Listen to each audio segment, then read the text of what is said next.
Episode 39 Lasya ఆవేశం.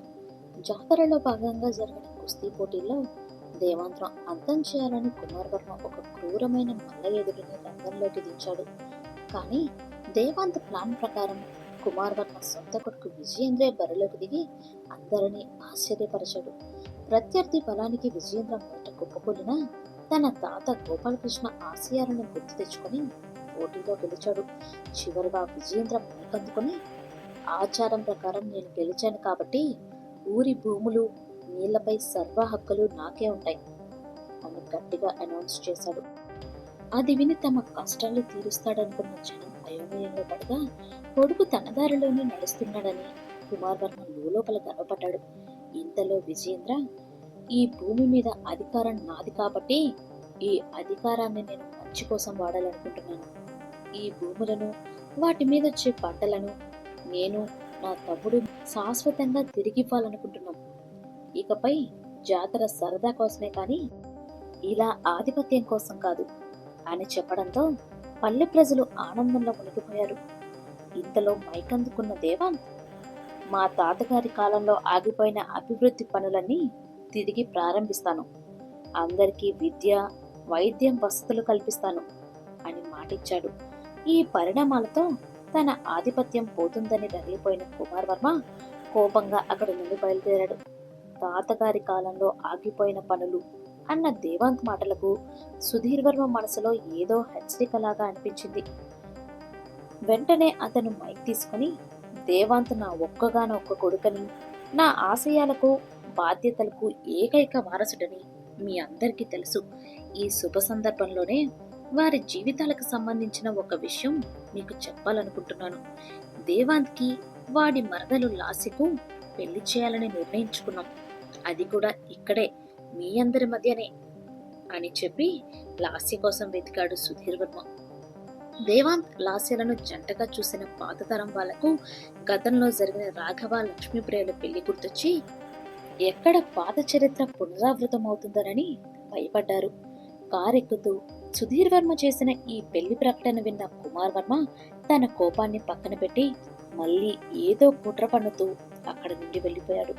గతంలో చంద్రిక అడ్డుపడకపోయింటే లక్ష్మీప్రియ నాదయ్యేది, ఈ అవమానం తప్పేది. ఇప్పటికీ మించిపోయిందేమీ లేదు. పెళ్లి హడావుడిలో నా కొడుకు విజయేంద్రను వాళ్లకు కొద్ది గంటల దూరం చేస్తే పరిస్థితి మళ్ళీ నా గుప్పెట్లోకి వస్తుంది. నా వారసుడి కోసం నేను చేసే ఈ పనిని వాడు తర్వాతైనా అర్థం చేసుకుంటాడు అని కుట్ర పన్నుతూ కుమార్ వర్మ ఇంటికి చేరుకున్నాడు. అతను పగతో ఎలాంటి ఉపద్రవం సృష్టిస్తాడో అని ఇటువైపు అందరూ కంగారు పడ్డారు. వారి ఆందోళనను గ్రహించిన దేవంత్, రేపటి నుండి చాలా పనులున్నాయి, వెళ్ళి రెస్ట్ తీసుకోండి అని అందరినీ పంపేసి ఇంటికి బయలుదేరాడు. కారులో వెళ్తుండగా, విజయేంద్ర, కుమార్ వర్మ కొడుకని నీకు ముందే తెలుసా దేవాంత్ అని అడిగాడు సుధీర్ వర్మ. తెలుసు నాన్న, ఇక్కడ ప్రజలకు కనీసం తినడానికి తిండే లేదు, కానీ విజయేంద్ర విదేశాల నుండి వచ్చాడన్నాడు. ఆ స్థాయి ఉన్నది కుమార్ వర్మ కుటుంబానికేనని నేను ముందే గ్రహించాను అని కూల్గా చెప్పాడు దేవాంత్. పక్కనే ఉన్న విజయేంద్ర, మరి మోసం చేస్తానని కూడా ఆలోచించకుండా నన్నెలా నమ్మావు అని ఆశ్చర్యంగా అడిగాడు.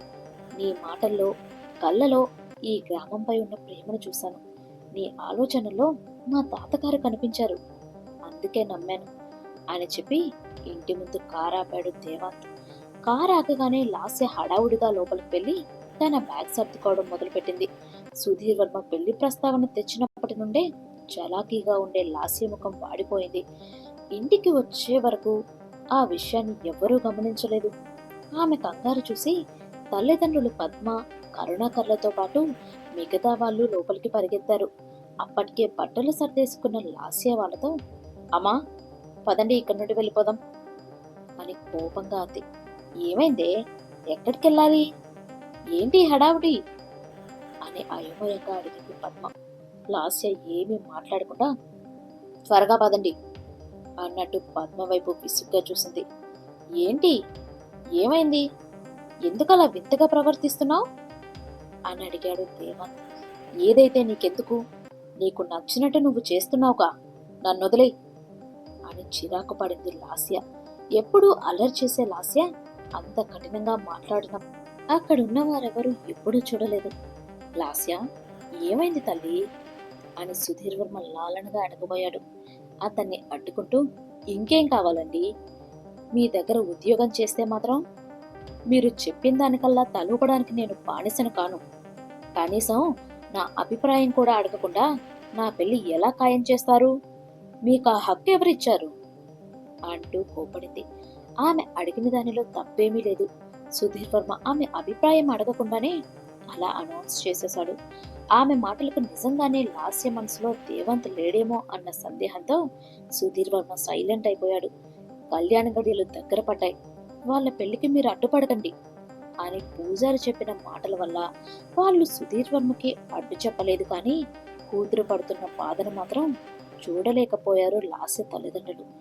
ఆ బాధలోనే అంజలి, తల్లి, జరిగిందేదో జరిగింది, కూర్చొని మాట్లాడుకుందాం పదా అని బుజ్జగించే ప్రయత్నం చేసింది.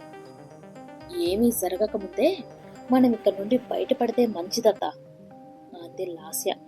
ఆమెని ఎలా సముదాయించాలో ఎవరికీ అర్థం కాలేదు.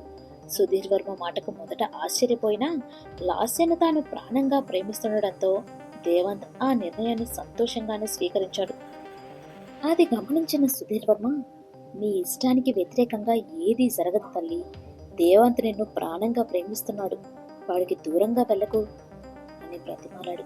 దానికి లాస్య వెటకారంగా నవ్వుతూ, అందరూ నా ఇష్టమే అంటున్నారు, కానీ చిన్నప్పటి నుండి ఎవరో చెప్పిన జ్యోతిష్యాల వల్ల మమ్మల్ని దూరంగా ఉంచారు. ఇప్పుడు మళ్ళీ అదే మూఢనమ్మకాలతో పెళ్లి చేస్తామంటున్నారు. నాకంటూ సొంత నిర్ణయాలుండవా అని తన కోపాన్ని వెనదక్కింది. ఇంతలో దేవంత్ ఆమె చెంపపై గట్టిగా కొట్టాడు. ఆ దెబ్బకు లాస్య కళ్ళలో కన్నీళ్లు రాగా, ఐ హేట్ యు, నాతో మాట్లాడుకు అని అలిగి తన గదిలోకి వెళ్ళిపోయింది. లాస్య మాటల్లో నిజం అందరికీ ఆలోచింపజేసింది. అర్థం లేని అపోహలతో ఇన్నేళ్లు ఆ ఇద్దరు పిల్లలను దూరంగా పెట్టినందుకు పెద్దలందరూ తలదించుకున్నారు. లాస్య గదిలోకి వెళ్లి తలుపు వేసుకోబోతుండగా దేవంత్ కూడా వెంటే లోపలికి వెళ్ళాడు. తనను బయటకు పంపాలని లాస్య ఎంత ప్రయత్నించినా అతని బలం ముందు తన ప్రయత్నం వృధా అయింది. ఆమె కోపం చల్లార్చడానికి దేవంత్ ఆమెను గట్టిగా పట్టుకుని ముద్దు పెట్టుకున్నాడు. మొదట అతనిని తోసేసిన దేవంత్ స్పర్శలో ఉన్న ప్రేమ లాస్యని కరిగించింది. మెల్లగా తన కోపాన్ని మర్చిపోయి తనను తాను మర్చి అతని కౌగిలిలో బందీ అయిపోయింది. దీంతో వారి మధ్య ఉన్న గొడవ కాస్త ప్రేమగా మారిపోయింది. కాసేపటికి లాస్యను వదిలేశాడు దేవంత్. కొన్ని క్షణాలు వారిద్దరి మధ్య నిశ్శబ్దం రాజ్యమేలింది. ఇంతలో దేవంత్ మాట్లాడుతూ, లాస్య, నీకు ఈ పెళ్లి ఇష్టం లేదా? నేను నచ్చలేదా అని అడిగేసరికి లాస్య గుండె తరెక్కుపోయింది. అప్పటి వరకు ఆవేశంలో ఊగిపోయిన ఆమె అతని కళ్ళలోని ప్రేమను చూడగానే వెన్నెలా కరిగిపోయింది. తన మాటలతో పెద్దలను ఎంతలో బాధ పెట్టిందో గుర్తొచ్చి కన్నీరు పెట్టుకుంది. అలా దేవాంత్ గుండెలపై తలవాల్చిన లాస్య, నాకు నువ్వే కావాలి బావా, కానీ నువ్వు దగ్గరగా ఉన్నప్పుడల్లా ఏదో తెలియని భయం వెంటాడుతుంది. నీకేదైనా అవుతుందేమో అన్న ఆలోచన నా ప్రాణం తీసేస్తోంది అంటూ తన మనసులో మాట బయటపెట్టింది. ఇక తన అభిప్రాయం అడగకుండా పెళ్లి గురించి అనౌన్స్ చేయడంపై లాస్య అలా రియాక్ట్ అవ్వడం సరైనదేనా? మీరేమనుకుంటున్నారు? కామెంట్స్లో చెప్పండి. మా ఈ స్టోరీ కనుక మీకు నచ్చినట్టయితే వెంటనే లైక్ చేయండి. అలానే మరిన్ని ఇంట్రెస్టింగ్ ఎపిసోడ్స్ కోసం మా ఛానల్ ఇప్పుడే సబ్స్క్రైబ్ చేసుకోండి. Thank you.